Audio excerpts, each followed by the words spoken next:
it's an amazing Monday morning right here on the biggest sports breakfast show on YouTube. It's a sports morning show live on YouTube. The show is proudly brought to you by Inconim Phones and Malibu.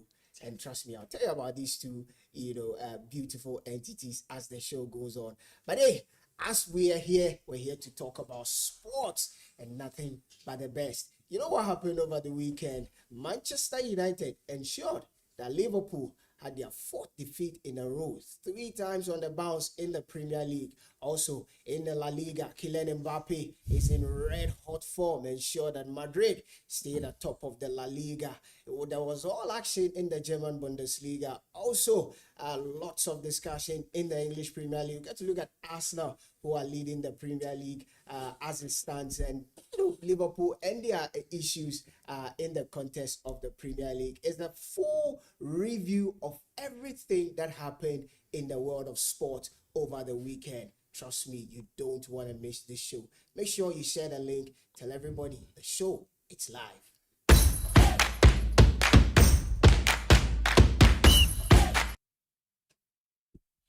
Link that already.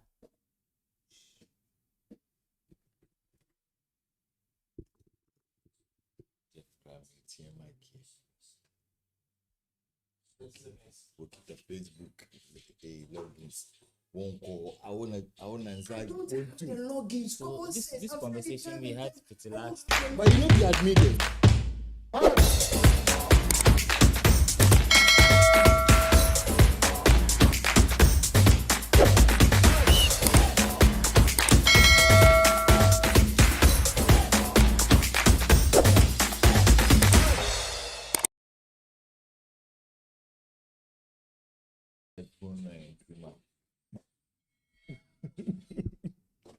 Okay, so you're welcome back to the sports morning show right here on Sport 101. As I said, it's live on YouTube. And if you've not subscribed to our channel yet, make sure you hit the subscribe button so that you can be notified every time we go live. The show is on Mondays and Thursdays, 9 a.m. to 11 a.m., where we talk nothing but sports.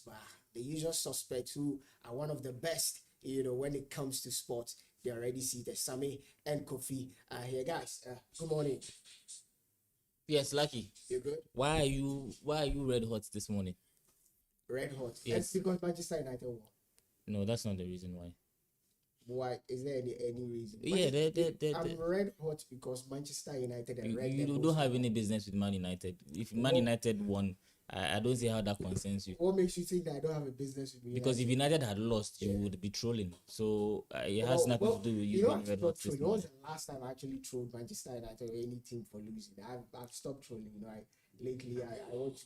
Lately, I want to stay away from trolling and all of that. But I'm red hot because United were in red hot form over the weekend. I am excited, and I'm sure Kofi is excited as well.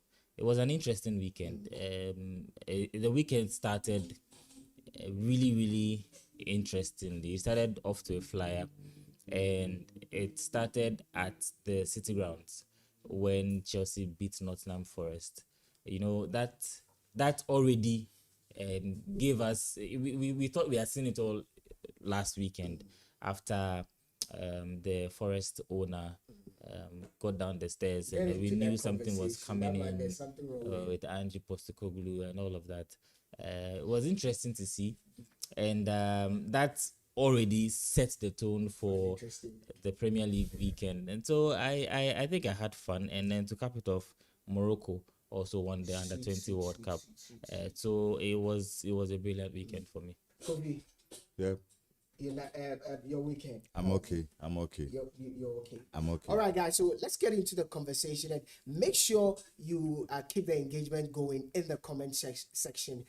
Let's have a decent and lovely conversation, or the banter, or the trolling in the comment section. Drop your comment in the comment section, and I will do well to read them as the show goes on. Anyway, this is a sports morning show. But I mean, Sammy, let's start off from what the World Under-20 Championship, and you made mention of that. Morocco defeated Argentina by 2-0, and they become the second African nation to win the one of the most prestigious youth trophies, in the world, joining Ghana when we did it against Brazil. Morocco, people have spoken about how the trajectory of their football, and it looks like at every stage they seem to be doing something very well. Well, we've talked about the fact that Morocco are doing something very, very right in terms of their football. They started a couple of years ago, and we've seen it from the senior national team, the men's football team. We saw how well they did at the World Cup. Yeah, through to the World Cup again. We saw them at the recent AFCON. They would be hosting the AFCON this time around, and I'm sure they are my pick to win the competition. We've seen their female national team, that's the women's team, go to back-to-back AFCON finals. We've seen how well they are doing. Now we are seeing their men's under 20 side winning the under 20 World Cup, and it's the first time or the second time an African team has won it. The first time since Ghana won it in 2009, and they beat Argentina, who are themselves 6-time world champions at under 20 level. So it's very impressive. There's a player is Uthman Mama. That's his name. He brilliant check. 2 goals. Yes, brilliant player. We saw that free kick that he scored, and his Penenka penalty. yes, look, these guys and the entire Moroccan FA are doing something really, really right. It's a conscious effort to develop Moroccan football, and they are doing it wholesale. They are not just paying attention to the senior men's national team. We can see it cut across at every level. We even saw them at the Chan and all of that. So the Moroccans have been very impressive. The Argentine national team, they don't tend to lose finals. They don't tend to lose finals. I think it's been about 42 years since they lost the final, and they've won it 6 times at the 20 level. So when you come up against a team of such quality, and the competition was hosted, I think it was hosted in South America. Yeah. And you go beat them in their continent. When Ghana won it, it was hosted on African soil, right? It was Egypt that hosted it. But you go over there to South America and you beat Argentina in the final. Very, very impressive. The golden ball was won by a Moroccan player, and it just sets the tone for some of these young guys also staking a claim to being called up into the senior national team for the AFCON and even the World Cup. Because look, the Moroccan side are sports for talent, and it's exciting to see how far they have come, the quality of managers that they employ or bring into the national team. You see them when they travel, the equipment they go with, the facilities they go with, how they prepare for games. We even during the World Cup qualifiers, we saw all that. And so it's a conscious effort and a reminder that it's not just about having the talent. It's about putting in that extra work and letting everybody play their role, and more importantly, giving everybody the tools they need to be effective at playing their roles. So kudos to Morocco. It was a brilliant tournament for them, and I think they really deserve to win the trophy. Kofi, you have been very fond of the Moroccan, with the Moroccan football over the last couple of years, and you've spoken fondly time and time again on this show what they are doing so well. And it looks like at every level, like Sammy mentioned, from the youth level, the female division to the national team, it's beginning to yield fruit. Kofi, they won the AFCON, they won the World Under 20, championships over the weekend. It's like everything is falling into place for them. Morocco want to co-host the World Cup in 2030, and so I think they are co-hosting it. Yeah, they are co-hosting. Yeah, Morocco, Portugal, and Spain. Yeah. So they are investing $5 billion into their football, and I think that if you look at the trajectory, Sami has mentioned a lot about some of the things that they have done regards almost every sector of their football. So from facilities to the human resource to the even the sporting and nurturing of talent, you realize that Morocco is really serious about going to the World Cup or hosting the World Cup prepared. And then if you look at the gains that they have made from the investments that they have made so far, it just points to one thing, that if all Africans can be serious with their football, if all Africans, because the point is simple, there are a lot of talent who abide in the African jurisdiction. There are a lot of talent who are very much in abundance when it comes to the African terrain. But oftentimes, the story has been about having the right hub to nurture some of these talents. And so if you have Morocco going all the lengths to make sure that there are proper training facilities, there are proper pitches, there are proper coaches, there are proper human resource to take care of these players, and then to make sure that they grow in a hub where they can maximize all of the efforts they are putting into their football. I am not too surprised some of the results you are getting to see. It all began with the Moroccans being the first team to qualify for the African team to qualify for the semi-finals. Subsequently, we saw it run through their women's football. We saw it with the appointment of their women's national team coach. And then we've seen their performances at the CHAN. Now we are seeing their performances at the junior tournament. Listen, yesterday I was listening to Tim Vickery, the South American correspondent for the BBC, somewhere late in the evening, and he spoke about the fact that if you look at the monies that the Moroccans have pumped into their football, and then the fact that they were going into that game against Argentina as underdogs, it tells you of how much in leaps and bounds they have grown in terms of the mentality. I've always said that. I mean, listen, football, it's for 90 minutes, yeah? But the point is simple. It's a mind game. It's a psychological warfare. If you're able to win that psychological department, you can go onto the pitch and anything could happen in 90 minutes. So I think that kudos to the Moroccans. They have become a shining example to everybody else in Africa.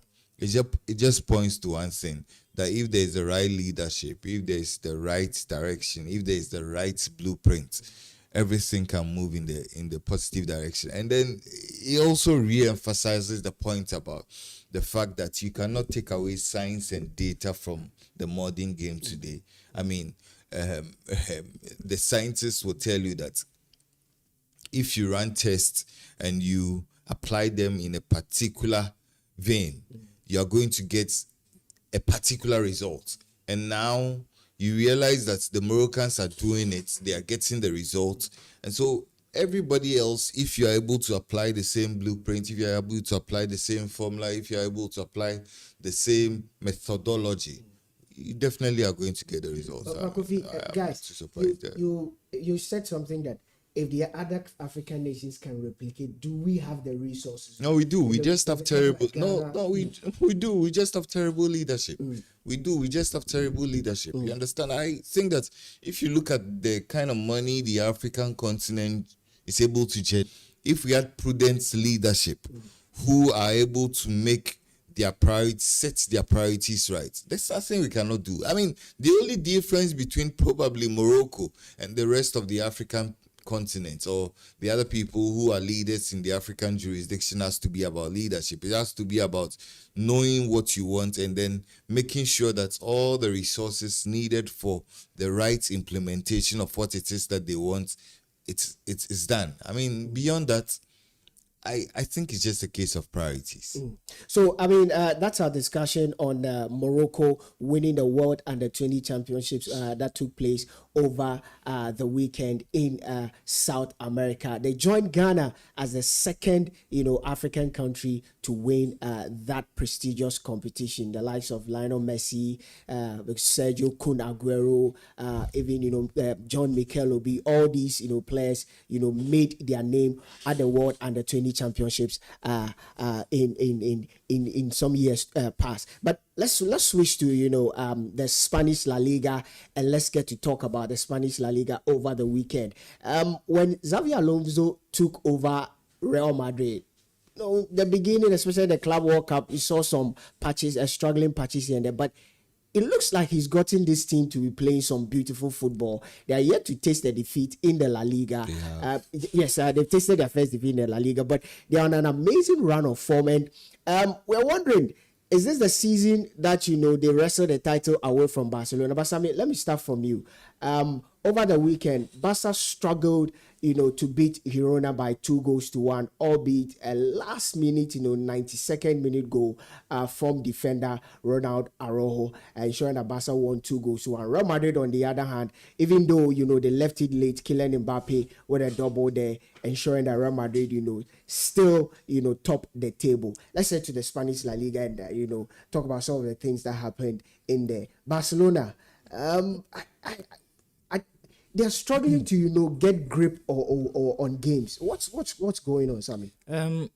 Well, for Barca, I think that certain things are catching up with them.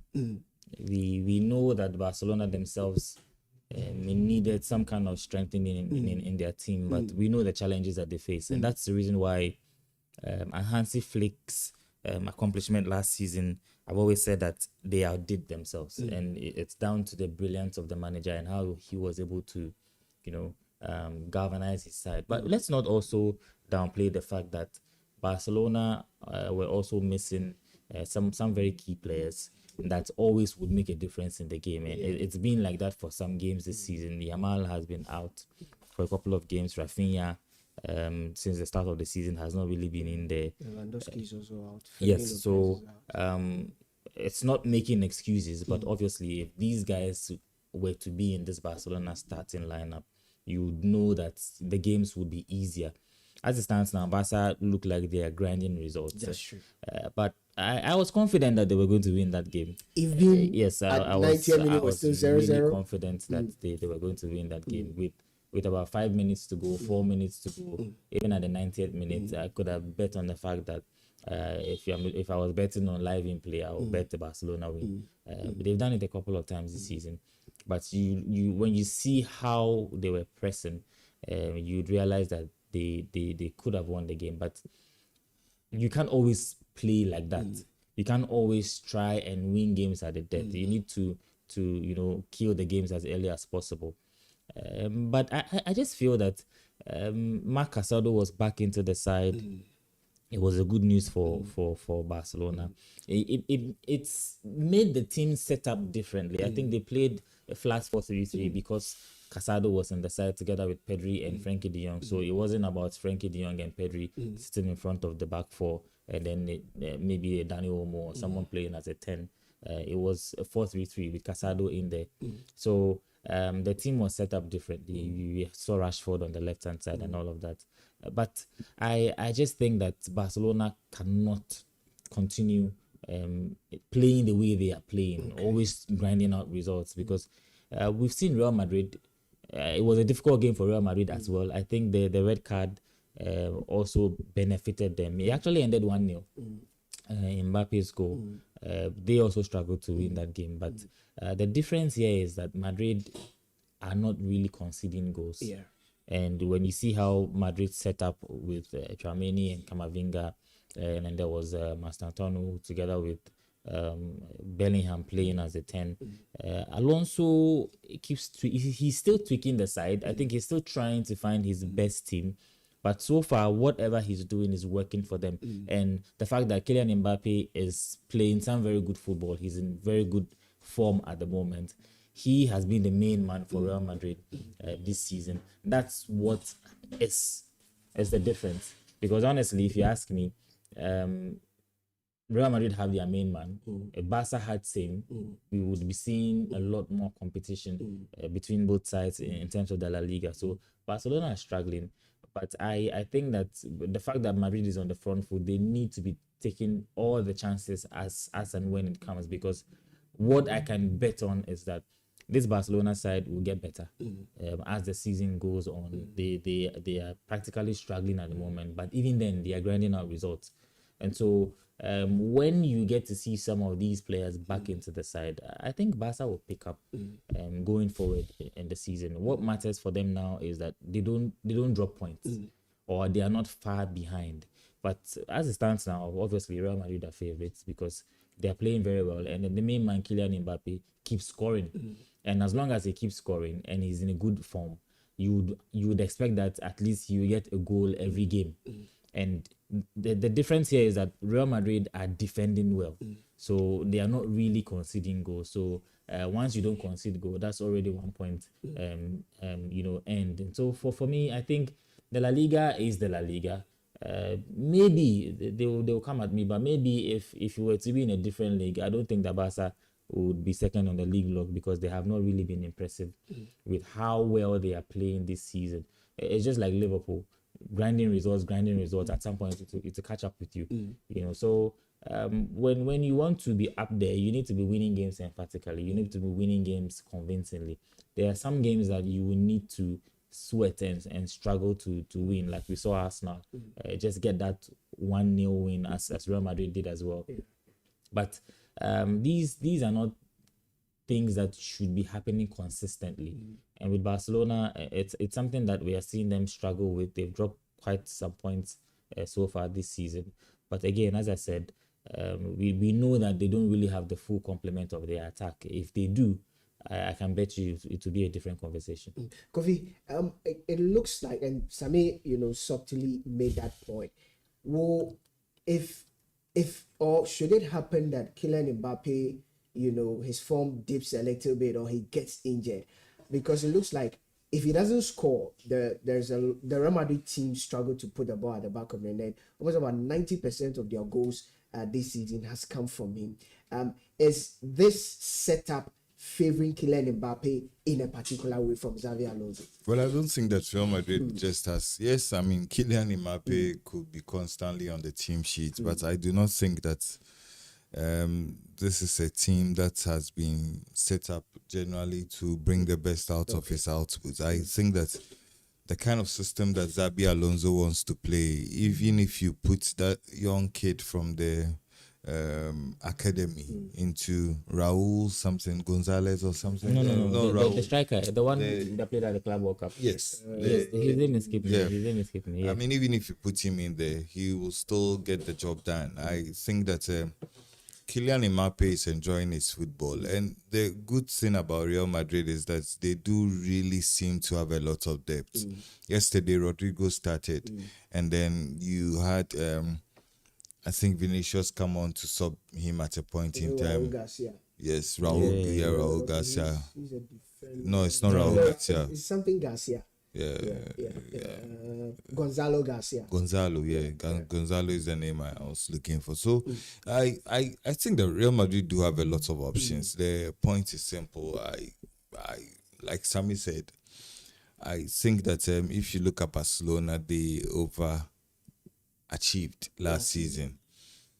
Because with the kind of squad Barcelona do have, I've always insisted that you do not win things with a 37-year-old striker. Come on, I mean, it's only in the La Liga that you have a 37-year-old striker leading the lines, and then they can win the league. You do not win the league anywhere in an elite division with a 37-year-old striker. And for me, yes, I mean, Barcelona can get away with murder because they play in a relatively weaker league. You understand? So you can have somebody like Lewandowski. This is not to downplay the efforts of the Lewandowski. I think that Lewandowski has been elite for over a decade. You understand? I mean, he's been the reference point for what a striker should be over a decade. But I mean, now it's almost like a nursing home. You understand? Barcelona has become a nursing home. I mean, because we all know they are broke. You understand? You cannot go for the A-listers. You cannot go for the people that you want to go for. So I think that, but when I look at Barcelona, it only points to one thing. They are really going to struggle this season. How so? Yes, Sami mentions the fact that there are some people who are absent. Atebu Bashilonga. I usually forget his name. You know his name, Lami Yamal. I mean, that's what the area boys say. So Atebu Bashilonga, you understand? Yamal, right? Lamine Yamal. Yamal, right? Sammy? yeah. I Yeah. trust your judgment. Yeah, Yamal. I hear he's been reporting late for training and all of that. Those reports, I think that I hear he has gonorrhea. Yeah. You understand? he's feeling what it is to be a superstar. There's so many negative news around him. When we mentioned this issue, you defended it with all your full chest. Yes, because We- for we- me, I we think talked about He has gonorrhea. We talked about the I don't know fact a lot that of superstars who he gets gonorrhea. You needs proper understand? guidance and managing on that everything. bit, I think that you're right. I mean, he needs guidance, but I think that there's a lot of news around that's really cooked up. Right now, you cook up a story about Yamal, it will sell. So why is he out of the team? Is that cooked? What's the reason for him being out of the team at the moment? He being out of the team at the moment. Yes. Well, from what I'm hearing, Ill discipline. yes, Ill discipline. He was disciplined by what is it called? Why? Anti-Flick. Why? Exactly the point you are making. Why was he disciplined? And that I'm not privy to that news. Yeah, he's been coming to meetings late. He's been reporting late. I hear now they've made him a cult figure by people at the top in the dressing room.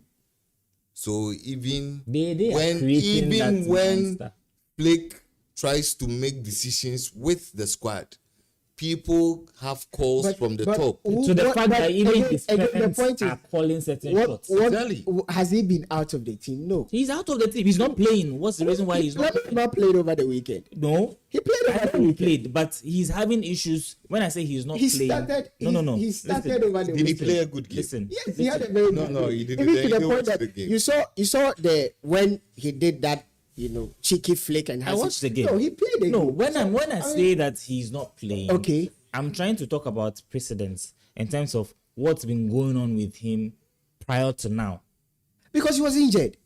Let me remember, was injured. We all knew he had. That's exactly where I'm going at. What's the reason why he was out of the team? The report says it was a pubic problem. What makes you guys say? Well, how do you get a I- pubic problem? yeah, You're not just there and you get a pubic. what causes that kind of injury? What causes that kind of A injury? pubic injury. I've never had that before. So guys, People like to overindulge in sex. You understand?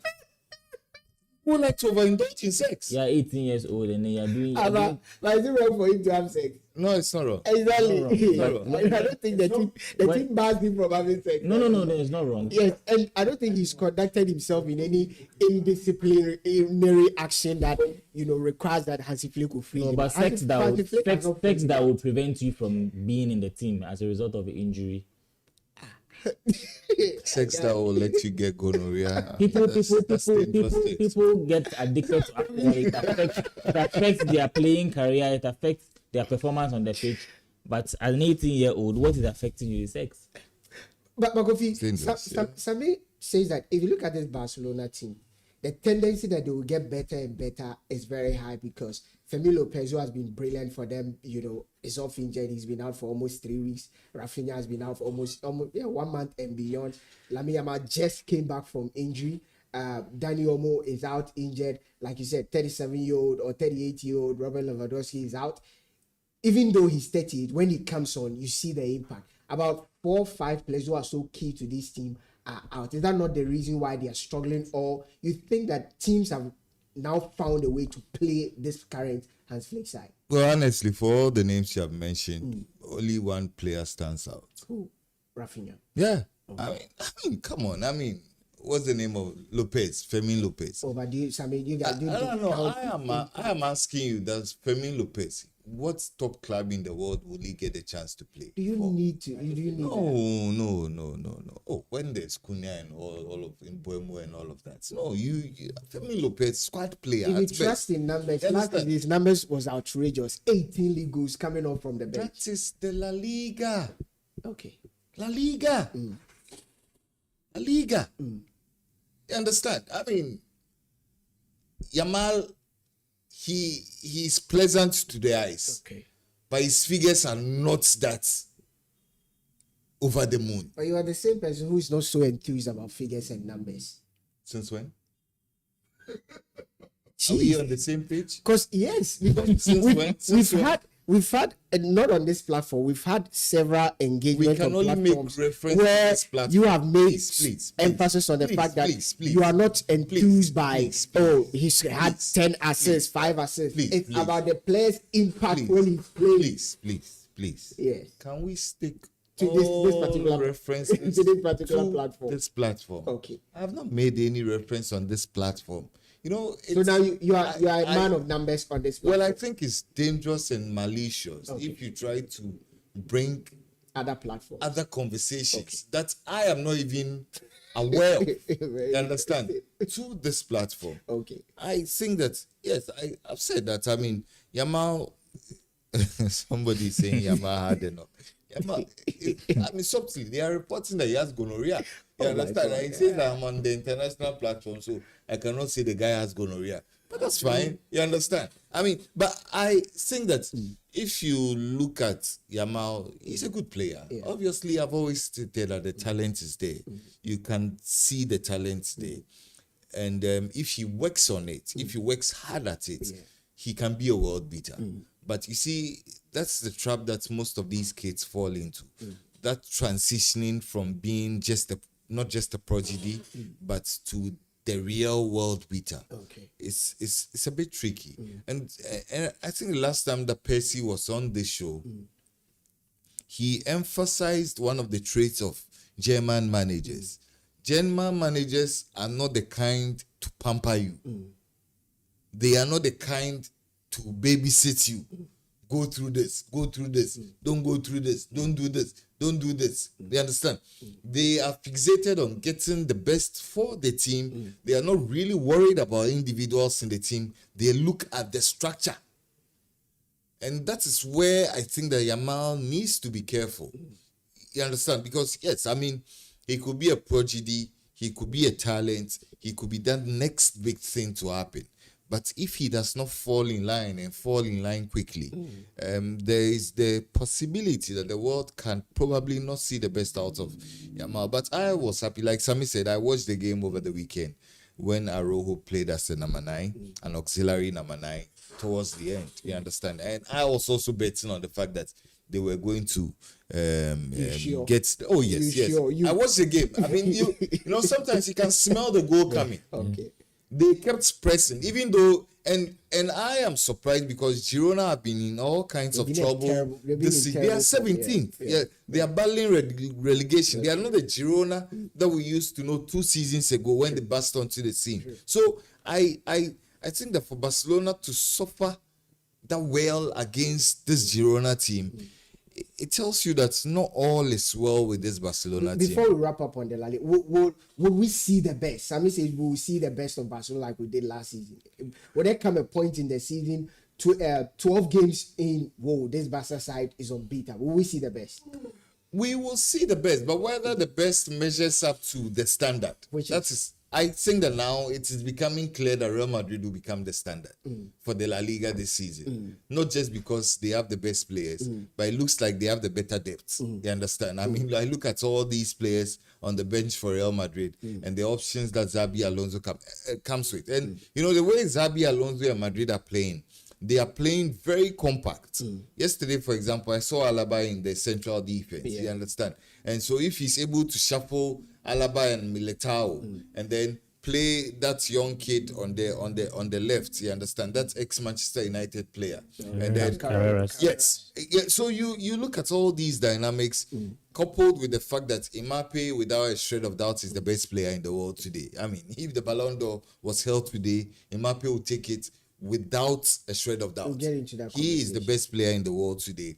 And then you look at other people in the team who are trying to pick form, or other people who are trying to come to prominence. I think that Real Madrid will definitely be the measuring standard for all other La Liga teams this season. Okay, let me get to your comments and read them as they come through. So keep your comments coming, or let's keep the chat going in the chat section or in the comment section. This is a sports morning show right here on Sport 101. We are live on YouTube and across all social media platforms. The show is proudly brought to you by Inkunim Phones and Malibu. I'll be telling you more about Nkunim phones and Malibu pretty shortly. But let me do these comments.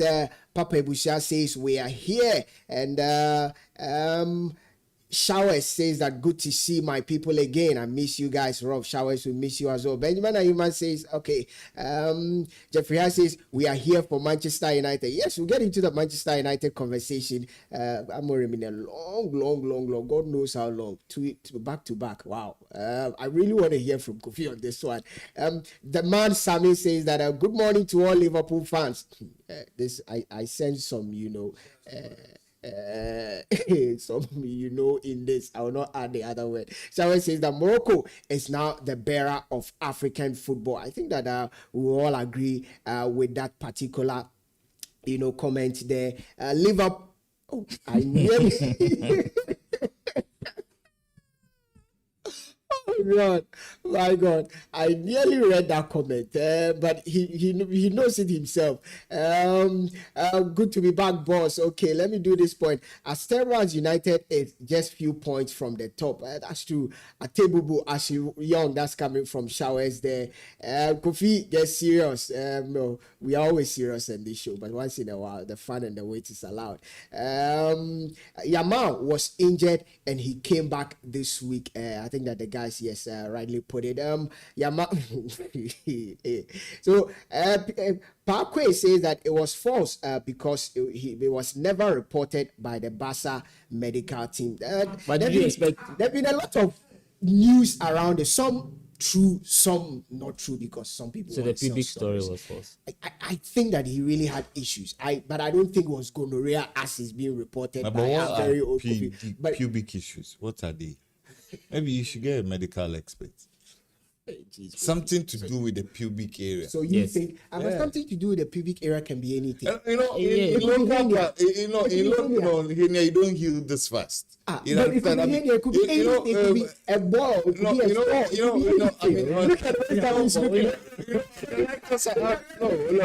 on the lighter side, you see, these pubic issues are the ones that you go to this public transport and say,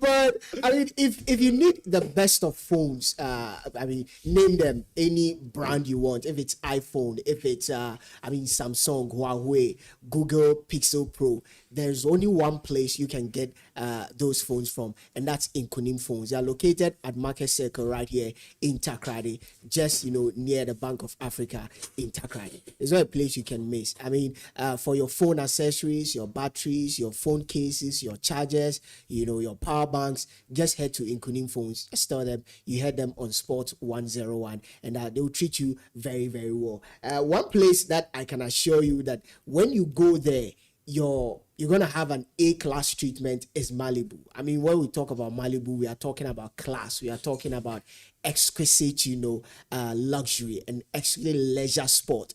That's Malibu for you. They are located at Takrady Harbour, just behind Amtrak head office. And today being, Monday, they have a special package for you. So on Monday, when you buy a dish from 200 upwards, you get 10% discount. If this is not, nice and lovely, there's nothing more you can ever get anywhere. That's Malibu for you. Also, on Tuesdays as well, you can enjoy their jazz and reggae night, where you get to enjoy some pretty amazing jazz music and reggae night. I know Kofi and Sammy, they love their jazz, and they'll make their way tomorrow at Malibu.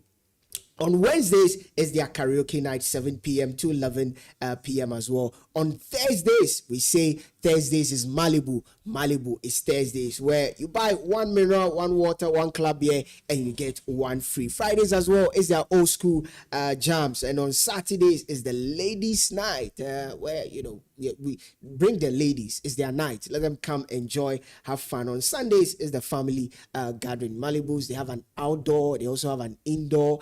It's an amazing leisure spot for you if you are in Takrady. If you're also in Takrady and you make your way to Takrady, the only place to be is Malibu. So hey, let's get back to the discussion, and there's no better place to start off this conversation than in the English Premier League. And we'll get to talk about United, but Kofi, I don't know what the Nottingham Forest owner wants, but you let go of Bruno, who has done an amazing job. Nuno. Who has done an amazing job with the team, to bring in Ange, only for you to let him go after, is it 3-4 games? 8 games. 8 games. 8 to 9. Yeah.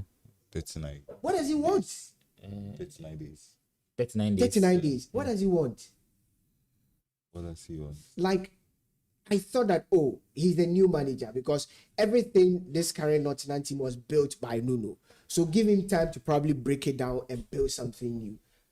Just let him go after almost 8 Well, I days. think that this particular sack is an admission from the top that they didn't handle the whole Espirito Sanchez issue properly, and that he shouldn't have been allowed to go in the first place. I think that it was a knee-jerk reaction, and was born out of the fact that, I am hearing that there were bigger issues more than just the competence of the manager. It had to do with the technical director, Edu.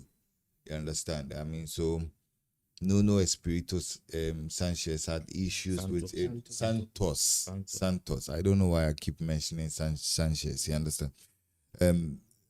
He had issues with Edu, the technical director. He had serious confrontations Was it with pest him. now on football reasons? No, it was for football reasons. And I think that it was down to the kind of structure they wanted to implement. It was down to the kind of players they wanted to recruit. You understand? So, the Nottingham Forest owner is trigger friendly. He looks like a man who does not tolerate a lot of nonsense. Yeah. He looks like a man who does not have a big temperament. And I've listened to comments around, and the general assertion is that the best owners are never seen. And I think it's true. The best football owners are the ones who constantly are operating away from the scene. They are never seen. Understand? I don't know why it is that an owner would want to be the face of the club, would want to be busting out instructions to everybody, want to be in the media, want to be a public spectacle. No, you do not run football that way. You do not run football that way, because, when you want to run a football club, you need to have a big heart, and you need to be accommodating. You need to be tolerant to all to all manner of opinions. But this is a man who looks like his arrogance might probably send Nottingham Forest back to where they came from.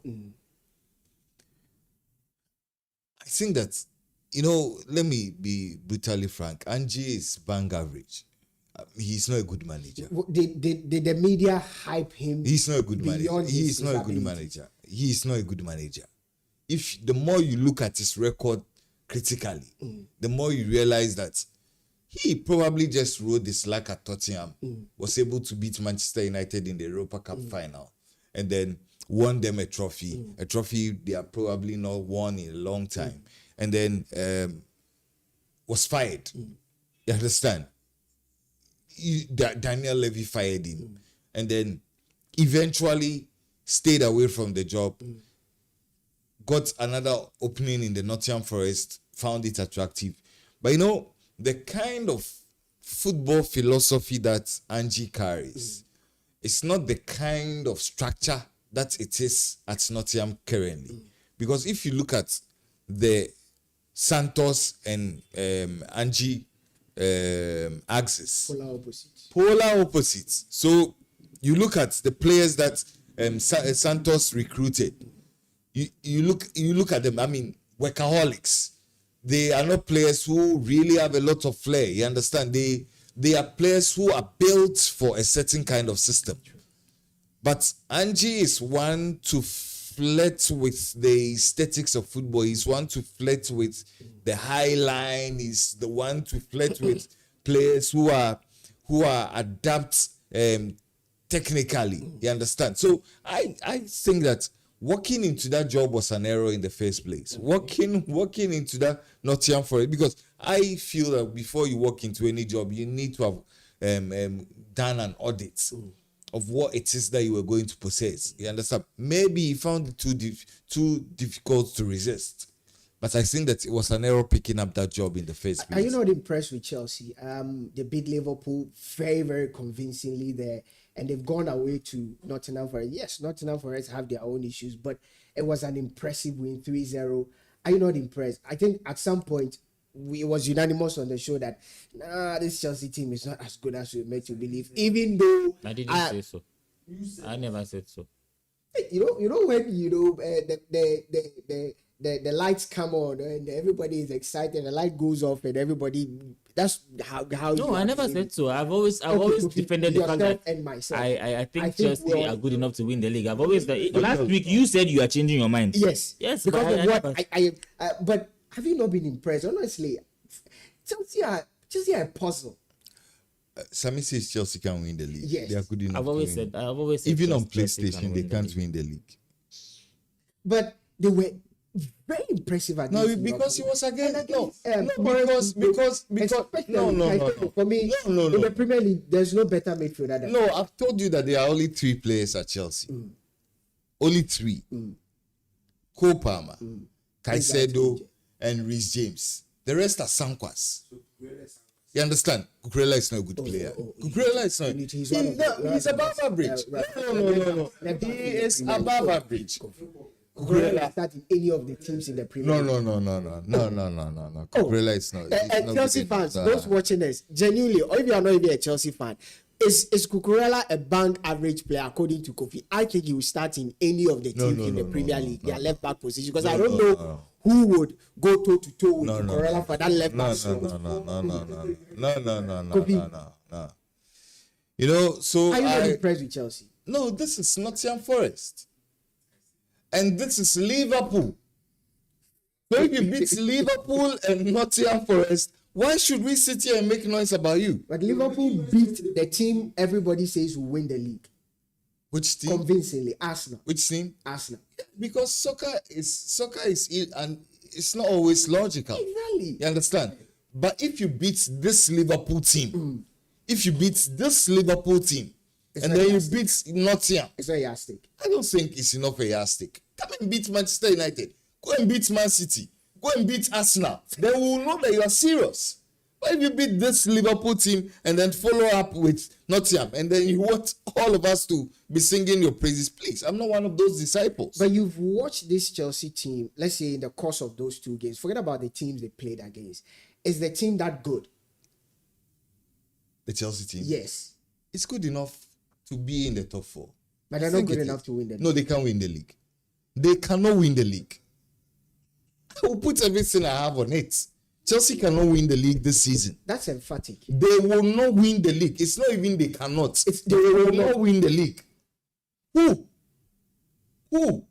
I mentioned that you cannot win any serious laurels with a 37-year-old. Who is leading the line for Chelsea? João Pedro. He's not good enough. He's not good enough. He's not good enough for any elite team in the world. No elite team in the world will have João Pedro as their number 9. Which elite team? People have Sesko. People have Gokares. People have Haaland. People have Lewandowski. People have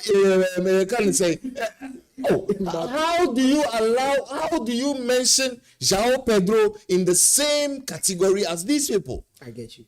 So, I mean, look, we can make all the generalizations we can. But at the end of the day, the bodies you carry matter. Do you need A-list players? The names you've mentioned, they are A-list players. Lewandowski, Kylian Mbappe, Erling Haaland. These are A-list players. How many teams in the world can afford even these mention a team in the world recently which has won the league without an A-list striker. Maybe you need to make me a believer. Make me a believer. Make me a believer. Mention any team in the world. I mean, and I'm throwing this out. I'm not talking about some Mickey Mouse trophy. You understand? I'm racking my team brain in the world which has won its league recently with a bank average striker. I'm racking my brain. I can't find one. Maybe Sammy can help you. Man City. Erling Haaland is a bank average striker. Before Haaland came, They had a Even though he wasn't playing consistently, Yeah, he had Alvarez. That's the point. They barely had that main. No, but all of these players are better than João Pedro. You struggle That's to where raise their boots. that's where Kofi is going.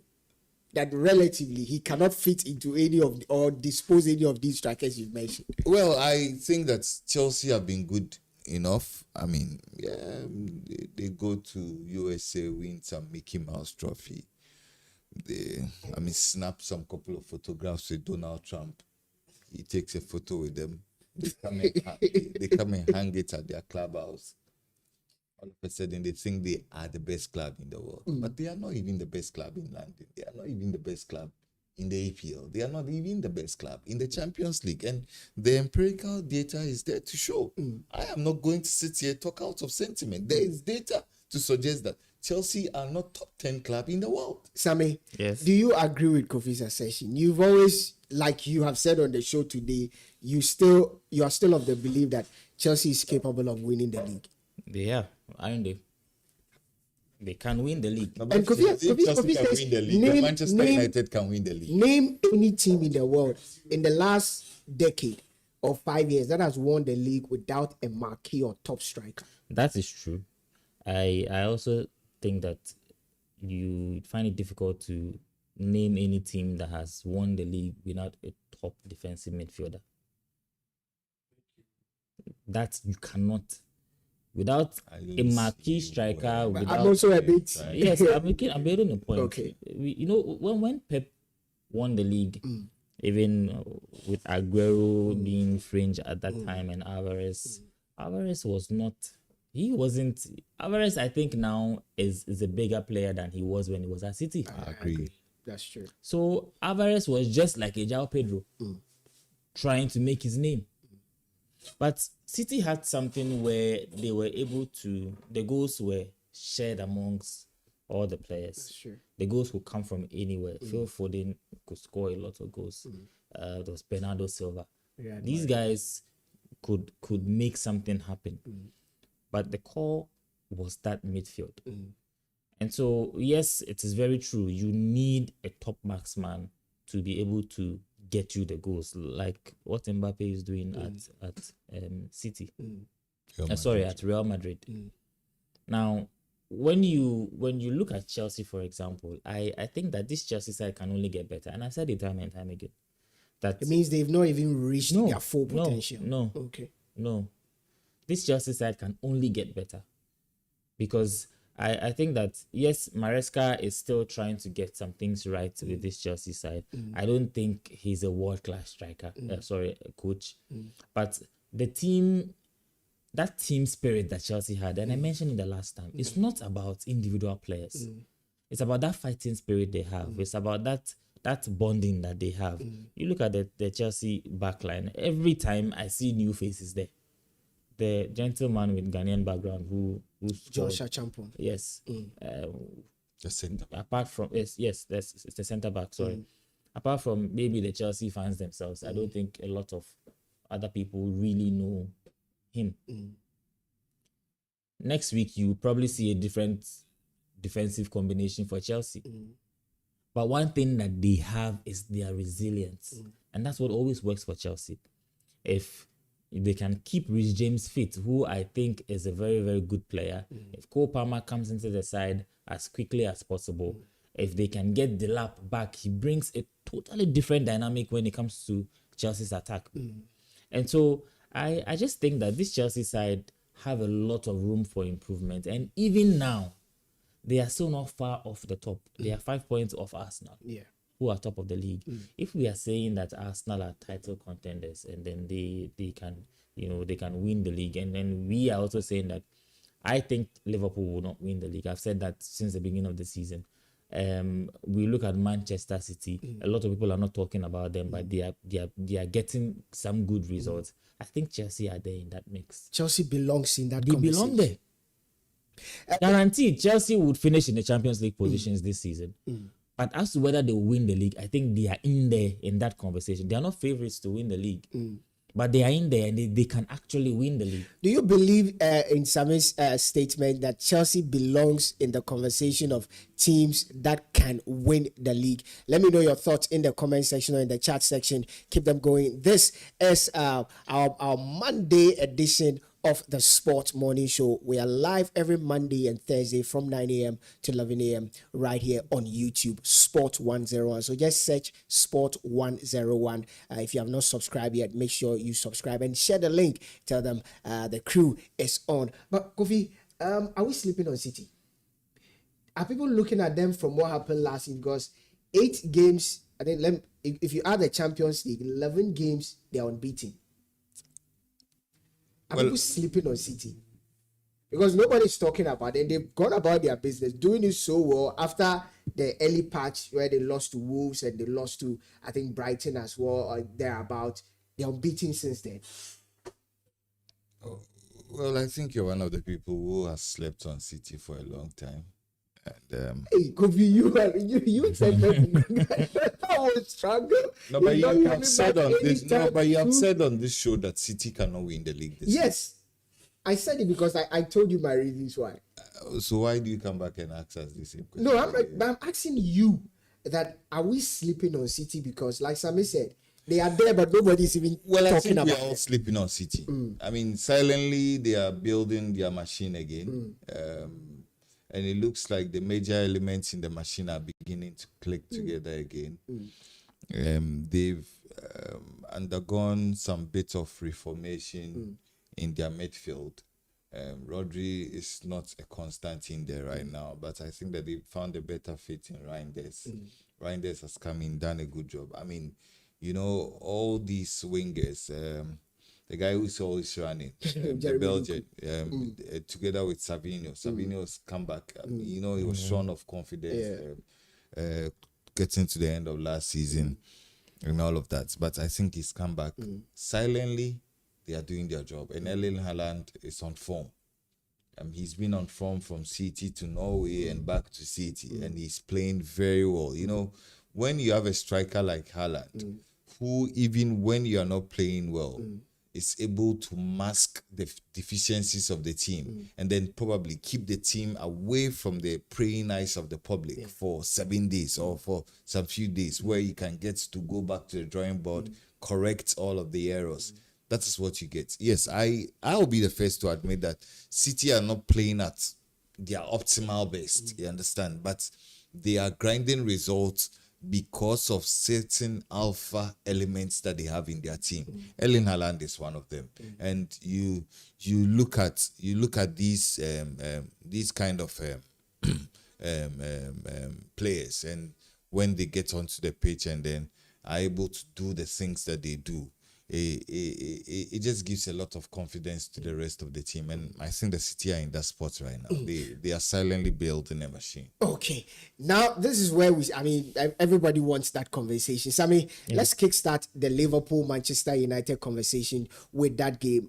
United winning that game by 2-1. Harry Maguire, Mbeumo on the scoring sheet for Manchester United, ensuring that they give Ruben Amorim, I think his first back-to-back, right? Yes, since he came in, he's not done back-to-back. Now he's done by his first back-to-back. And I want us to start the conversation from this Liverpool team.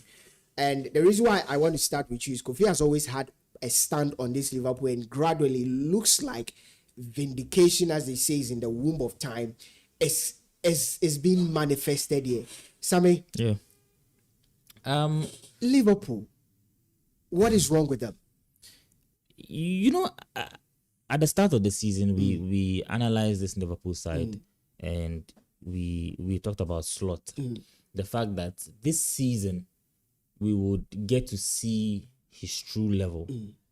And last season, when we mentioned the fact that yes, Liverpool deserved to win the league because they earned it, they got the highest number of points, so they deserve to win the league. But we also stressed on the fact that the other teams that are supposed to challenge this Liverpool side were not on top of their game last season. Okay. And so that really, really was a major factor in Liverpool, doing what they did last season. That's not to say that they don't deserve to win the league. But we also talked about the fact that every team would strengthen. Yes, Liverpool also, they were active in the transfer window. But, you know, Chelsea went into the transfer window. They got in some players. City did similar. United did similar. Arsenal, same. So Spurs, all these teams strengthened their teams. And so it was expected that everybody will be stronger this season. Okay. And so you see Liverpool come up against some of these teams. They were able to get that result against Arsenal. And then some of these other teams have upped their game. Now, that thing with Liverpool, and then we said again at the beginning of the season that Arne Slot made wholesome changes to this Liverpool side. And I think that sometimes when you put too much together, you don't really get the result that you're looking for. Sometimes you just need a little tweak. Now, we've seen how Liverpool have started the season and he's tried to blend in all the new players. You have about 4 new players in the starting 11. It's not really working for them. They tried to make some changes during the United game. And you know, during the United game, Liverpool had 3 of their top signings on the bench. Yeah. There was Ekitike on the bench. There was Florian Wirtz on the bench. There was, Jeremy, the other one, the Jeremy Frimpong on the bench. And these guys are almost £200 million. These 3 players. Is it a matter of because the conversation is, it looks like it's not really the problem with Anslot. It looks like the players are not a good fit. No, Because they are good players. Nobody can tell me Florian Wirtz is not a good player. Nobody can tell me Isak is not a good player. The players are not a good fit for whatever he intends doing or whatever he's doing at Liverpool. Because nobody, like, what's wrong? I'm not going to blame the players in any way. I think that Liverpool identified these players. Slot felt that he needed to bring in certain players in certain areas of the pitch. So this has nothing to do with the players. You know how these players play. You feel that they would fit into your system in a certain manner. You went for them. The club backed you. They've come in, and obviously they need time to settle. I think that Isak is a brilliant player, but for how Liverpool play, it seems like it is difficult integrating him into the side. How is it difficult to integrate one of the best strikers in the Premier League? Again, we've had this conversation at the start of the season. Mohamed Salah is the main man at Liverpool. Everything goes through Salah. Liverpool is that team that you don't really have their number 9 getting all the goals for them. No. Like what Mbappe is doing, like what Haaland does. Yeah. That's not how Liverpool is set up. True. So it brings us back to the fact that last season it was practically Klopp's setup that Liverpool were still playing, that same team. Now, Slot comes in, Liverpool have that arrowhead. And that's the reason why it's a good thing, as we said, that Salah did not leave. Because you need to bring in these players and then try and start playing through that arrowhead, because at some point, Salah will fade off. And Salah is not... And Salah is... He's out of form. And we are seeing... That's what I'm saying. And we are seeing that with Mohamed Salah this season. Now, when Salah doesn't play well, Liverpool don't play well. And that's because everything has to go through Salah. And that's the reason why we are not getting to see the best of Isak. Because where Isak is coming from, everything was going through him. That's one thing that Arsenal also needs to learn to do with Gyökeres. So it's about adaptability. It's not because the players are bad. But this is where the coach comes in. This is where some of those changes come in. And if you're not lucky, it will take some time. Whilst it's taking time, you are dropping points. And that's what's going on with Liverpool. You've seen Florian Wirtz being dropped. Yeah. Szoboszlai has to come in and play in that number 10 role. Typically, you don't spend 130 million on the player and you put him on the bench in the biggest game against your rivals. But it has to do with how the team is gelling, how these new players are adapting. And as it stands now, it is costing Liverpool points. At some point, it will work out. At some point, who should make the team gel?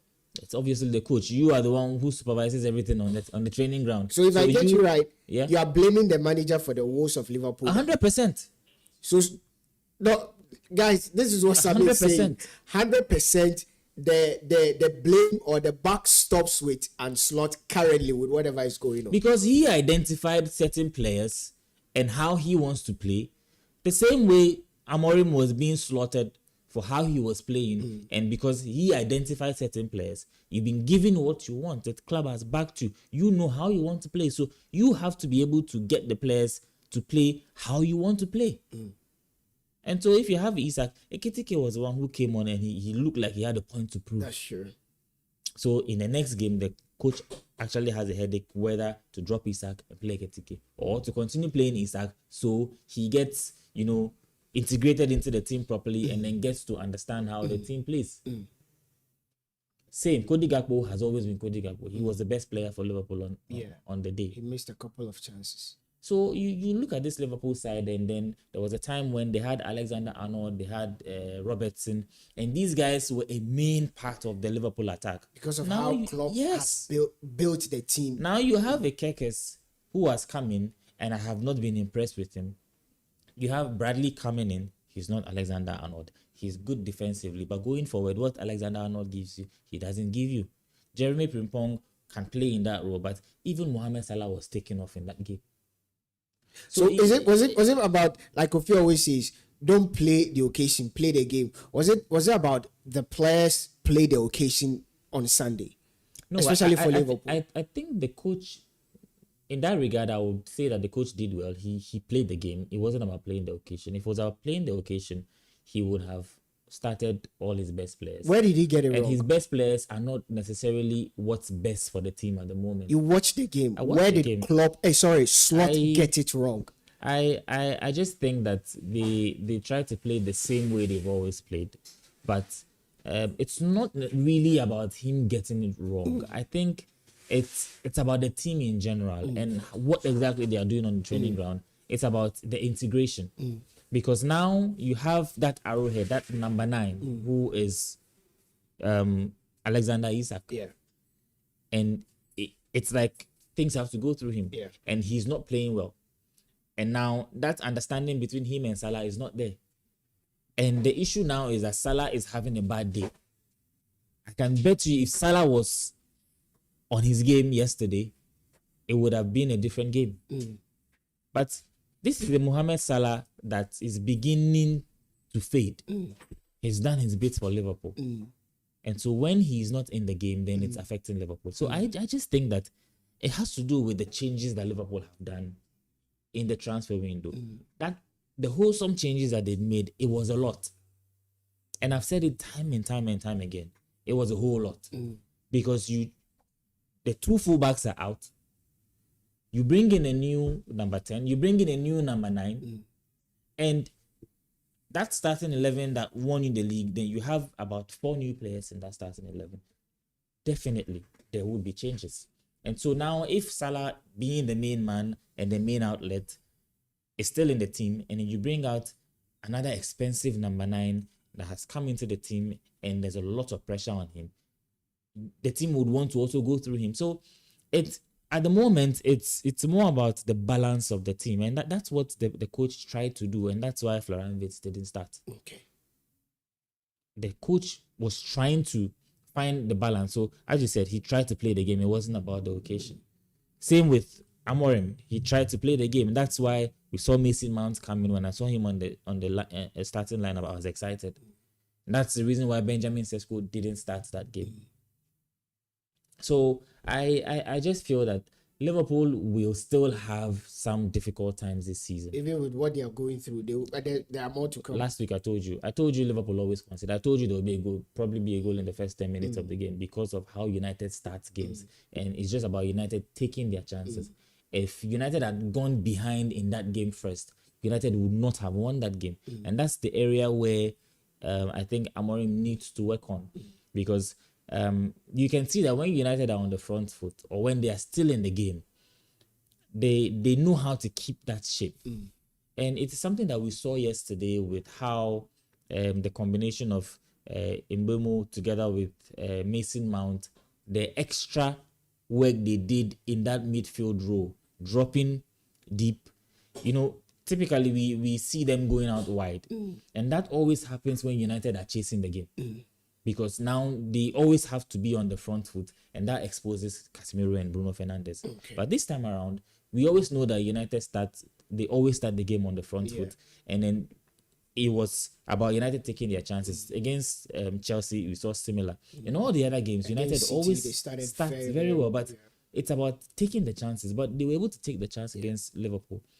And so when that happens and United sit back and are playing on the counter attack, you get to see the wing backs covering, and it becomes a back five. And then the 2 10s drop and enjoying Casemiro and Bruno Fernandes. It becomes a 5-4-1. Exactly. Yeah. But when United are chasing the game, then they are exposed, because now these 2 10s start drifting out wide because they're trying to find space, and that leaves that space in the middle. So if United always go ahead in games, it would always be a good result for United. But when United are chasing games, that's where the problem is. So I think that the discipline on the day was very, very good. We saw Lennon Euro come in and quickly adapt to the intensity of the game and all of that. So for everything that happened yesterday, I was really, really impressed with how United played. And it will amaze you the confidence that a good goalkeeper gives his team. Because Lamens in the team, and with all the confidence, you can see that they were not jittery at the back. Yeah. So when you trust your goalkeeper, when you trust whatever he does, it inspires a lot of confidence. He just keeps doing the basic things right. He doesn't force anything. He doesn't complicate things. So yesterday, I think Amorim is learning. We saw the changes that he made, and I think I was impressed with the changes. I was initially skeptical when I saw the team sheet, because you are playing 3 practically slow players at the back, but United defended deep. There wasn't anything about a high line or trying to play the offside trap and all of that. So I think that I was really, really impressed with what he did. We saw Ahmad get a yellow card, and immediately he took him off, because you cannot risk certain things at certain points in the game. And that spirit of fighting back when that equalizer came, it was coming. It was always coming. And I was disappointed in the manner in which United considered that goal. But the ability to fight back. And look, by the way, Bruno, I think, had one of his worst games for United in that second half, especially. He lost the ball on countless occasions, and that's why he was taken off. It took so long before he was taken off. But the quality that he gives you, he just made up for everything with that assist, because that's first time volley into the penalty area, with the way the ball was spinning after that block from Mbeumo's shot. It's difficult for you to hit the ball first time and then get it right. And so I think that United just need to carry on from whatever momentum, whatever energy that it is now, winning back-to-back for the first time since Amorim took over. But for Liverpool, trust me, it's not over for Liverpool. When I say it's not over, I mean that Liverpool will still have some bad results going forward. It will take a little while. Guys, Sammy believes that the worst of Liverpool is not over. So if the Liverpool fans out there think that, we'll go through some 1 or 2, 3, 4, 5 games, Sammy believes that no, there's a lot of work to do with this team. What do you think is primarily wrong with Liverpool? And according to Sammy, the coach should take the blame for what is currently wrong at Liverpool. Let me know your thoughts in the comment section. Pretty shortly I'll be getting to the comment section where we'll get to read all your comments. Kofi, you have time and time again said that Slot is not a good manager. You've not said it once, you've not said it twice, you've not said it 3 times. It's become like a broken record. And in a way, yesterday, and like Sammy has enumerated, and if you listen to the commentary out there, he's struggling to build a team of his own. Where lies the problem with this particular Liverpool side? The manager, the players, the setup. What is the problem? No, you see, if you look at Liverpool, let's start with the defense. So Slot inherits a defense that have been playing together in that club for so many years, from goalkeeper to back four. You understand? Yes, Alexander-Arnold has subsequently moved on to Real Madrid, but then he had that other Scottish boy play at left back. Robertson. Yes, Robertson. And then you had Van Dijk, whoever it is, was partnering, Konate in there. You understand? And then you look at the midfield. You look at the midfield. You in the last season of Klopp, he had a functioning midfield. So you had Gravenberch, you had McAllister, you had Soboslai, you had all of those components coming as and when. And then the attack. You look, Slot has come in, ripped off every pattern, and has not been able to piece it back together. Okay. He, like Sammy said, took off virtually, he's taking off the two fullbacks. Yeah. He's replaced them with Frimpong and then Kerkes. Question is, are they the kind of players built for this system? Okay. Are they the kind of players you need for this kind? And, you know, Liverpool want to move away from the whole club thing. I mean, of being intensive in pressing. Look, under Klopp, Liverpool were virtually like the proverbial work cow. You understand? Worked hard. They will press you. But you look at Liverpool recently, it looks like their intensity have dropped a bit. You understand? And then you buy all of these players, and then you cannot lay out a tactical disposition to fit all of these players in. Everything happening at Liverpool now seems chaotic. You do not buy a Ketiki. You do not buy Alexander Isak. And then your best player is Gakpo. It points to the manager. So questions have to be asked. Who were the ones? Is it Richard Hughes? Is he the one who was pressing the buttons for all of these players in the off seasons? When Liverpool were making all of these outlays for all of these players, what was the tactical blueprint? What was it that the kind of structure that they would want to fit everybody in there? Because mind you, yesterday, if you watch the game, you realize that when Ekitike came on, Liverpool were much dangerous than when Isak was on. So you say, was there a wrong move in some of the players? I am not saying. Why buy Ekitike and buy Isak? I am not saying. You do not buy expensive toys and hand it over to a bank average manager. Slot is a bank average. He's bank average. I've been preaching this from the beginning of this season.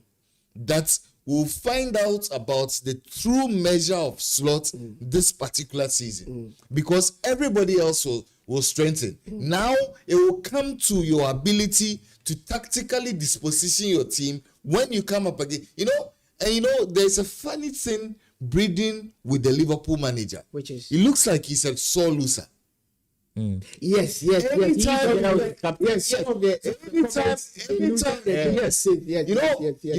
you fail to see the reality, that is where you allowed a bit of pride to set in. And then you probably want to think that everything is okay and that you are fine. Before you realize, and you see, this is not a forgiving league. EPL.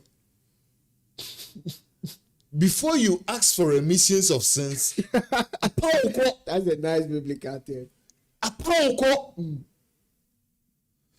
Slot needs to sit up. Look, what Amorim did yesterday was simple. Okay. He decided not to play Sesko the number 9. Then would concentrate on Man United playing the ball on the ground. Yeah. Because he didn't want to use Sesko where you would have all of these fuzzy area battles with Van Dijk and then loft the ball forward and all of that. Yeah. But he was comfortable moving Cunha into the focal point of the attack. And then what Cunha does is that because the guy works hard and is press resistant, when he has the ball, it is difficult for you to get it off him.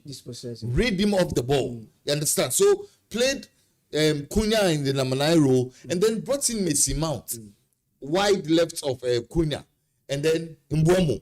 And these three guys, you know, when we analyzed the game on Thursday, we said that he needs to put an extra body in the midfield. What happened yesterday was that Cunha was constantly drifting into the midfield. And so he allowed United to have an extra body in that midfield. So he realized that at a point, both Szoboszlai together with McAllister, they were a bit redundant up front because they were not really finding answers to the numbers that United had in the midfield. You understand? Ordinarily, you would expect that the two-man midfield of Casemiro and then Bruno Fernandes will be easily run over by a Liverpool midfield which has been doing this for God knows how many years. But realize that with the smart ability of Cunha to drop into the midfield, at certain times you realize that it was only left with Gravenberch to deal with issues when United were on the break. And those are the issues that Slot needs to find answers to. Can he look? Stay, listen to Michael Owen. Make all sorts of excuses for Slot and Liverpool and say that the Liverpool team is built differently because they can make chances and make score goals and all of that. But you see, the people of old who have gone before us, they were wise. It is no coincidence that they said that strong defenses win you the biggest titles. Now, when anybody plays with Liverpool, they are encouraged that they have at least a goal in Liverpool.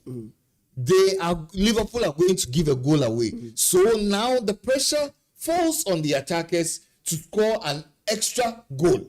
Understand? So Liverpool already before they go into any game, based on recent trend analysis, know that they need to score 2 goals to win a game. Because they've been conceding at least 2 goals. They have had 2 clean sheets in the last 17 games. That's outrageous. It's outrageous. Look, I'm not sitting here saying Arsenal will win the league. But if you look at what Arsenal are doing now, they are reminiscent of Jose Mourinho's Chelsea team of old. What's your 1-0 happen? And he doesn't care whether he plays beautiful football. No. They are more concerned about results. No. And you know, when you keep doing that, you defeat opponents mentally even before they come to meet you, because they know that Arsenal will not give anything away. So if you're going to go into the Arsenal game, you're going to work hard for the goal and you are not going to get anything on a silver platter. I sat here and said that Man United will get at least a goal against Liverpool. I even predicted first 10 minutes United will score. Because we all know how porous Liverpool have become to play through. And look, Kekes.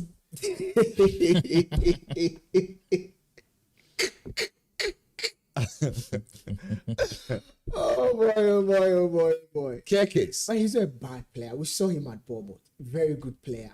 So, like I asked him, it looks like the players are not good for whatever the guy you see, that is the mistake a lot of people do. You can be a good player at Bournemouth.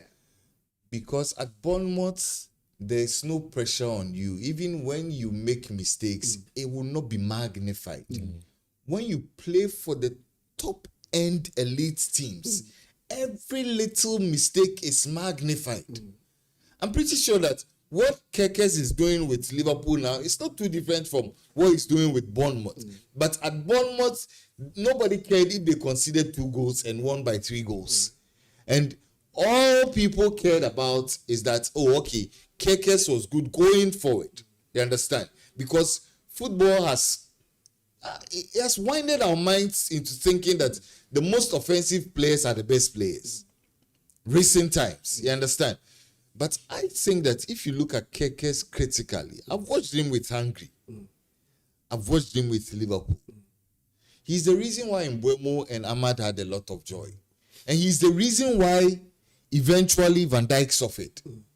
Because he's constantly bombing forward, leaving spaces at the left side of the defense. So you realize that Van Dijk always needs to run in to fill that slot. And we all know that because of the injuries Van Dijk has carried to his body, he's not the quickest now.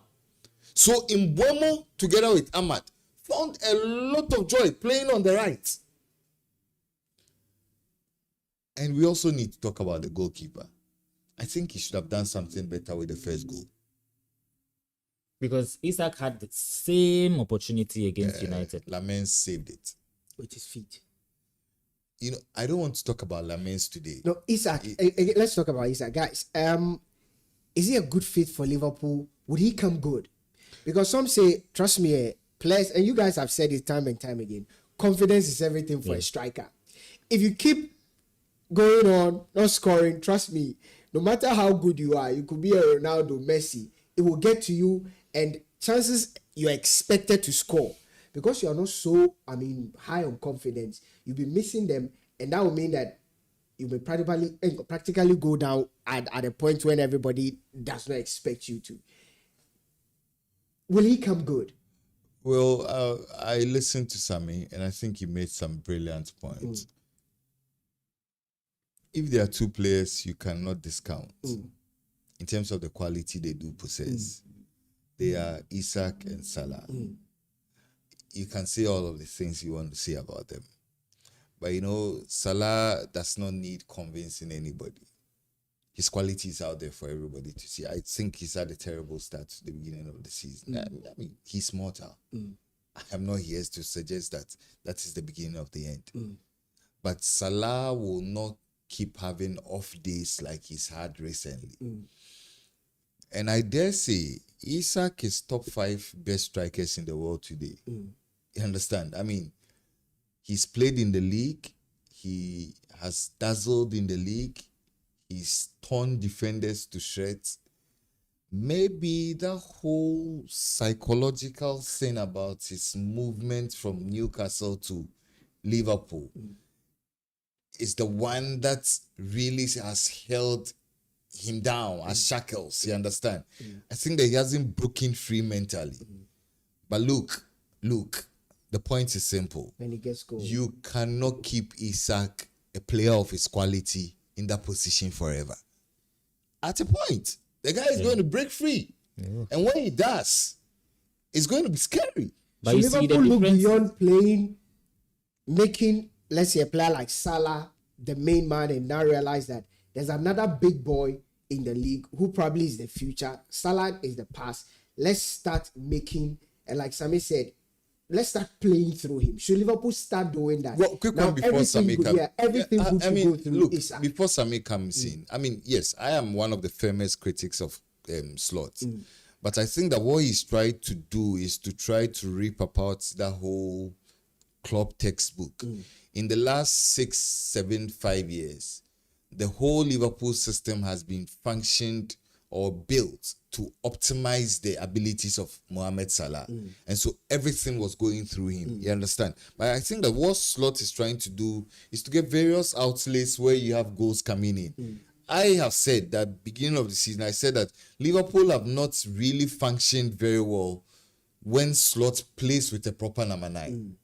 It looks like Salah plays with a proper number 9. It looks like they are trying to move away from that whole textbook. Now it's about having a proper number 9. It's about having Gapo who can slot in from the left. Ekitike can play in from the left and then get goals in there. I think that it's going to be difficult. Change is difficult, but I think that Liverpool slowly, and it's the reason why they are struggling too. You understand? They are trying to move away from that whole over-dependence on Salah and then try to spread the goals across. Because I think you couldn't have said it any right. Salah is the past.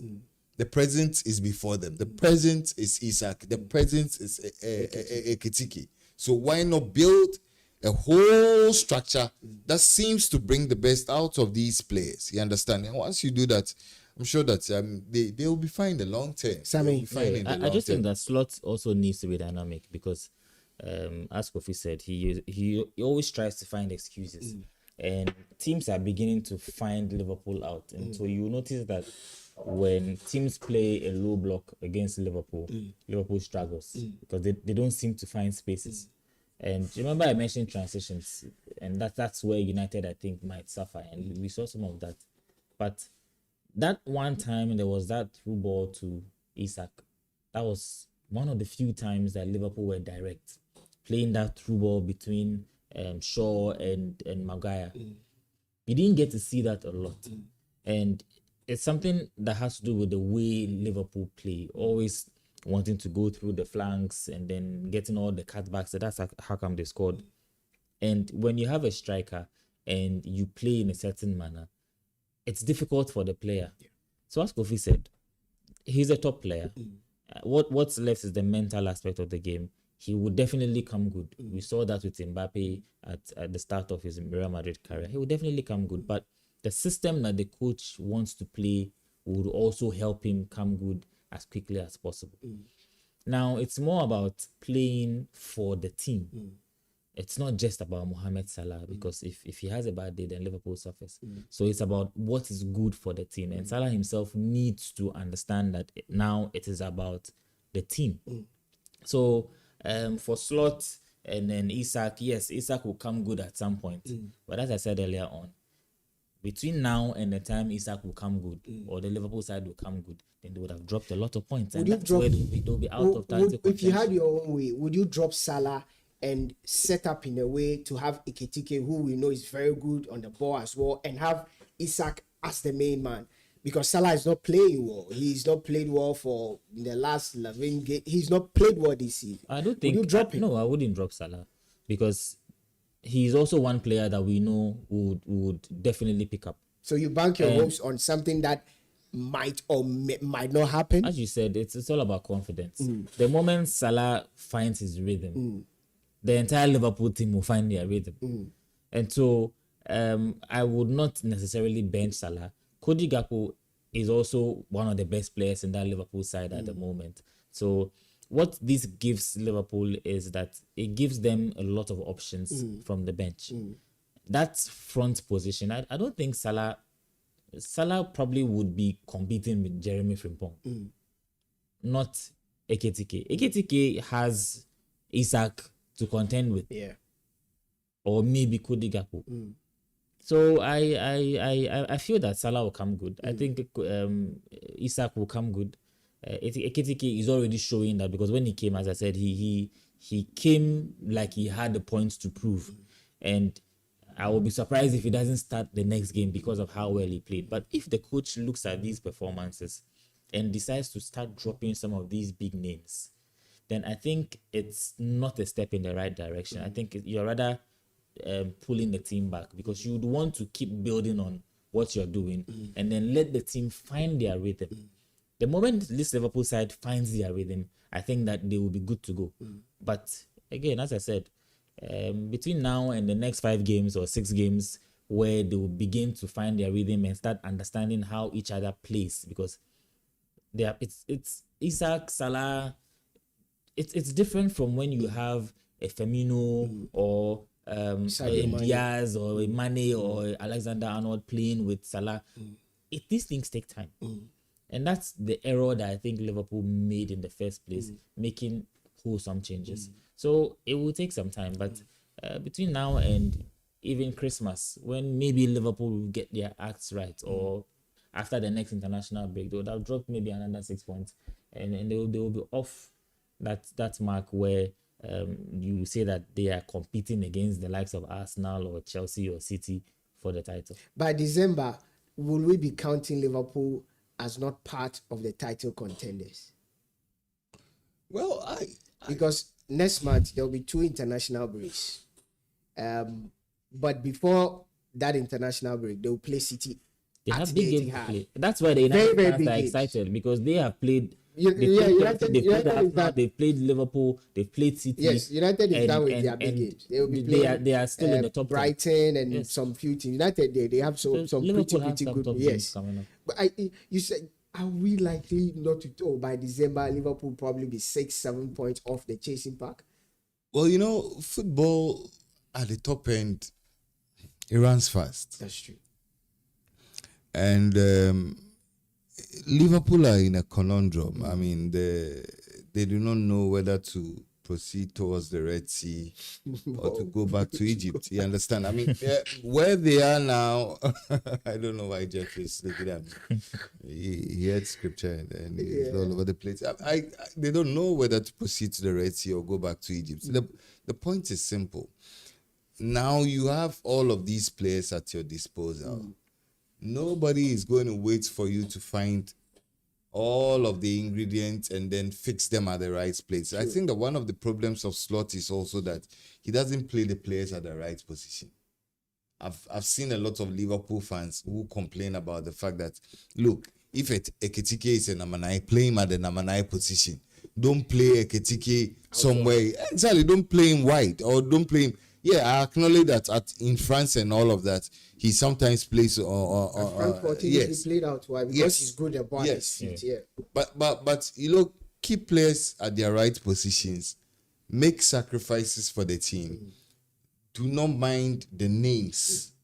If you mind the names, you're going to be engulfed in a big problem because nobody in their right senses would even want to create a battle between Ekitike and then Isak, who are both costing well over 200 million pounds. You understand? That's why I was surprised at some of the decisions that Liverpool made in the transfer. It looked blockbuster, but in reality, the problems it could offer in the dressing room and the replications and the implications, so the rippling effect, you understand, it could be a bit dire. That's why I found it a bit strange. So like you said, nobody is going to wait around for Liverpool. Everybody can smell blood in the water.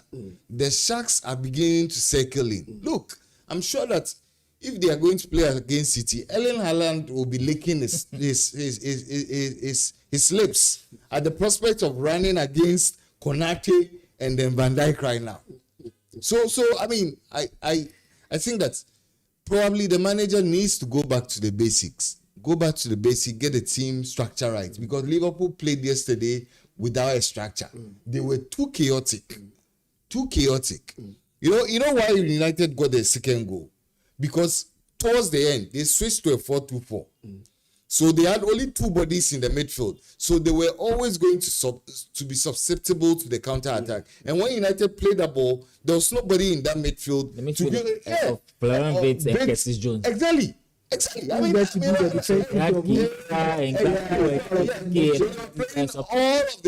of the wonderful attacking players at the front, they were lightweight in midfield. You understand? So I think that he needs to get the basics right, fix the basics. But the point is simple also. Nobody is going to wait around for you to fix anything. We probably might just have to create a special preseason for you. Go back, we'll deduct you some points. When you come back and you're still in the conversation, but if Liverpool are not careful, by the time we get to December, the boats will be so far away from them. If Liverpool are not too careful, by the time we get to December, the boat will be too far gone. They will not be willing to catch up with the other pack. These are the words of Kofi, not from me. We'll wait till December to see if they are in the shout for the title this season. But it looks like these guys have literally broken down the issues at Liverpool and that at Manchester United. What do you think is wrong with Liverpool? What do you think, or your take on over the games that happened over the weekend in the Premier League? Manchester United beating Liverpool by 2-1 in the comment section. I'll get there pretty shortly and read your chat and the comment there. But before I do that, let me tell you about God willing, tomorrow we will all be converging at Malibu for our on Wednesday it's going to be our Champions League watch along. Listen, it's going to be massive. By 6:30 we are seated, we'll be live on YouTube. So guys, I mean, those who are watching us and those who are part of the family, the Blue Zone guys, join us as we do a comprehensive watch along this particular Wednesday at Malibu. I told you, Malibu, they are located Takrady Harbour behind the Amtrak head office. It's not a place you can miss. It's an amazing, exquisite leisure spot for those in Sekondi Takrady. If you're outside Sekondi Takrady, whenever you find yourself in Sekondi Takrady, just say, please driver, take me to Malibu, because trust me, it's an amazing place. So Wednesday, we'll be there for an impressive watch along. Sammy will be there, Kofi will be there, producer one, Jeff will be there, the entire team will be there as we do a comprehensive watch along. We'll discuss the game, we'll have analysis on the game and all of that. It's going to be fun. The good thing is it's not just one game. There are lots of games in the Champions League. So there's Chelsea against Ajax. There's Real Madrid playing. I think Real Madrid is playing Juventus. Yeah, Real Madrid is in the taking on Champions Juventus League. as well. So we have quite a number of screens at Malibu where we'll be doing the watch along. So the Chelsea fans obviously will be around. The Madrid fans will be around. There are lots of interesting games. So let's watch the game together. It's a nice ambience there at Malibu, just behind the Amtrak office at the Takoradi Harbour area. We will all be there, watch the game together, get nice reactions, sip some nice drinks from some nice bottles. You have your dinner. Those are work around the area. You can just catch us there. Let's have a nice time in the UEFA Champions League on Wednesday. Guys, before we wrap up, there are 3 players right now that I think that are leading contenders for the Ballon d'Or. There's Harry Kane, and yes, very few people are talking about him. Although because maybe he plays in the German Bundesliga, there's not so much noise around the Bundesliga. There's Harry Kane. There's Kylian Mbappe, arguably the best player in the world currently, and there is Erling Haaland. Erling Haaland 22 goals this season, all competitions. Harry Kane 20 goals. Ode Andrade and Kawa 20 goals in all competitions. Kylian Mbappe 18 goals in all competitions. Sammy, I'll start from you. Who for you do you think is the best striker currently in the world? Because outside these 3, I don't know of any other striker there is. Well, I think it's still early in the season. But currently, who for you? Like I said, Kylian Mbappe, yesterday's goal, 18 goals, all competitions. Harry Kane, 20 goals, all competitions. Erling Haaland, 22 goals, all competitions. If I have to pick a striker, who a striker is, I would always go for Harry Kane. Why? Because of how he plays. I think he makes the game easy for his teammates. He's that guy that knows how to link up play. He knows how to start attacks. He can drop in midfield. Knows how to switch play, find his teammates, and then be on the receiving end of that final ball. So he's your all-round typical number 9 that knows how to be part of the build-up, which is very, very important because you can have strikers that are always there waiting for service. Typical example is someone like Erling Haaland. Erling Haaland is not that guy that can make things happen by himself. He will not pick the ball in his own half and then start an attack and be on the receiving end. If he doesn't get service, that's about it.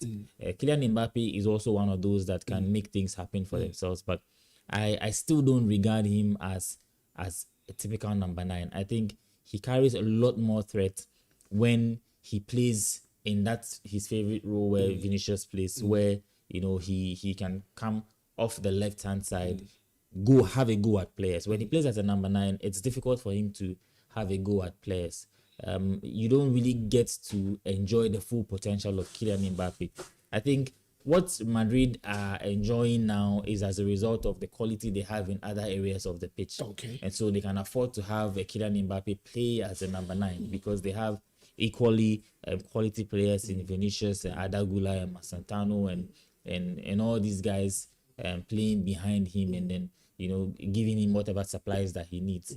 But if we talk about your typical striker, look, I don't think it gets any better than Harry Kane in recent years from what we've seen. But maybe current form, maybe numbers and all of that.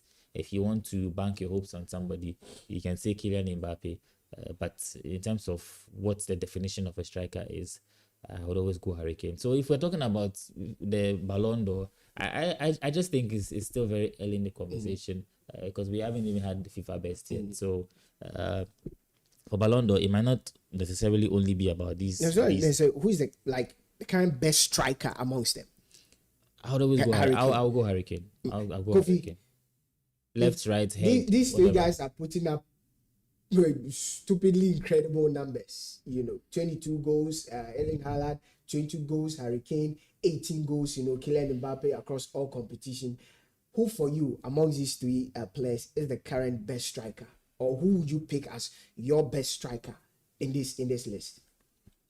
Well, I'll always take Haaland out of the list. Why? He's not a player who fancies me. Okay. It's not necessarily about his quality, but he doesn't tickle your fancy. I I don't know, right? I will not spend money to buy him. But not ironically, amongst Erling them, Haaland. he's the most athletic amongst them. He scores weird goals that none of them can score. It doesn't You know, matter. super athletic, If he's very good athletic, with he his should, head. he should go do javelin. You understand? So, Haaland out. Well, Haaland is a very good player. He's a definition of who a striker is. I mean, when it comes to doing his job as a striker, you cannot take it away from him. But I feel that the way he's built, the skill set he carries, it makes his ability to impact the game overall a bit limited. Yeah. You understand? I think that he's not one of those players who can effectively hold up the ball and allow his teammates to come in. You understand? I mean, that's why I agree with Sammy. If you look at Harry Kane, he can do everything Haaland can do and more. Okay. You understand? I mean, Harry Kane is what people call a playmaking striker. Yeah. So he's like a Karim Benzema, comfortable with the ball around his feet, can hold that play. When he gets the chance, he will score. You understand? So I look at Harry Kane in a certain light. And I think the Harry Kane is hugely underrated. I mean, for all the things that he's done, with Tottenham, with the English national team, and now with Bayern Munich, his record in the Bundesliga is crazy. His record with Bayern Munich is absolutely crazy. Massive. He has over a goal a game in Bayern Munich. You understand? So it tells you of his strength as a player. And so I think that I would want to let it be a go between Harry Kane and Kylian Mbappe. Kylian Mbappe is a special player. But like Sami said, I still do not see him as a number 9. You understand? I think that probably he'll be more classified as a forward. You understand? I don't really see him as a number 9. I think that if I'm going with strictly the definition of who a number 9 is, I would go for Harry Kane. Okay, and I mean it's been an amazing time on the show right here on Sports 101, where we previewed primarily the major issues that took place over the weekend. We went into the La Liga, spoke about Real Madrid, spoke about Barcelona. We've had time to talk about the English Premier League, where we centered on Manchester United and Liverpool. My panelists have had some scathing verdict on Liverpool. They will obviously come good at some point. But Sammy, kindly run through some of the comments in there for me whilst I pull mine up before we quickly wrap up. It's, like I said, the show is proudly supported and brought to you by Inconim Phones and Malibu. When we say Inconim Phones, we're talking about where you can get your phone accessories, where you can get your very, very quality phones, whether it's iPhone, Samsung, whether it's Infinix, any brand of phone you want, you can have them at Inconim Phones. Also, phone accessories, phone batteries, phone cases, screen protectors. Just head to Inconim Phones. They are located at Market Circle, just close to Bank of Africa. And Malibu as well, the number 1 leisure spot in Takrady at the moment. If you've not been there, you're totally missing out. You are located at the Takrady Harbour area, just behind Amtrak head office. Mondays, Tuesdays, Wednesdays, Thursdays, Fridays, Saturdays, Sundays, they have amazing things for you. Today being Mondays, if you buy any food above 200 cedis, get some huge discount. Tomorrow is jazz night. Listen, you have to be there at Malibu. Yeah, and it's Tuesday. Well, on Tuesday as well, there's a terminology for it. It's what? Terrific Tuesdays. Yes. So when you hear the word terrific, you know what we are talking about. It's going to be amazing at Malibu. So just head there. It's not a place you can miss out. Sammy. Yes. Well, Apostle says that I have always said this. The FSG ruined their own project, and Slot won the league with a particular squad last season. Out of that squad, only Arnold left, but the FSG brought in about 5 players. And then Showers replies him. He says Jota, Nunes, Diaz, Trent, and they had to replace. But I think the price tags is weighing them down, and Salah has been terrible. As for Kekes, the least said about him, the better. And so some of the other comments, Jeff also comes to say that tell Kofi, Liverpool won the league last season without a great striker. The goals were evenly distributed. More comments. Isak will surely come good at Liverpool. Mbappe went through the same rough patch at Real Madrid in his early days. Lyrics, I think he joined in late. He said, I hope I'm not too late. Obviously, I am sure he can still go back and see some of the early comments here. And the guys are already asking for codes. So that's why join us at Malibu on Wednesday. We'll give you the codes before the game. So if you want the codes, come to Malibu on Wednesday. We'll give you the codes. Tomorrow, just pay attention to the page. And if you're not there, the Sports 101 group on WhatsApp is there as well. So we'll continue the conversation there. Let the guys talk about Xabi Alonso. Apostle, you're late. We've already had that conversation. Will Anslot still be at Liverpool by December? I am hearing Eddie Howe as his replacement. Interesting that the Liverpool fans don't have chill at all. Yesterday, I saw a lot of comments calling for the head of Anslot. Good morning to Pius. He, wherever he is, very good morning to Pius, Liverpool fan. They know what United have been through in the last couple of years. They will be saying this. Yes. Lyric says that, Lucky, are you talking about strikers or you want players who have performed so well so far this season? Yes, Lyrics, we've already broken that down. Bengal says that he will go for Harry Kane any day. His contributions are massive. Showers, Harry Kane all day. And then Lyrics comes with some messages. He says that I think it's too early to be calling for Ballon d'Or contenders, but Harry Kane stands tall. Again, don't sleep on defenders and midfielders. I agree with that. Harry Kane can score every type of goal Haaland will score and more. So those are some of the comments coming through on our live feed on YouTube.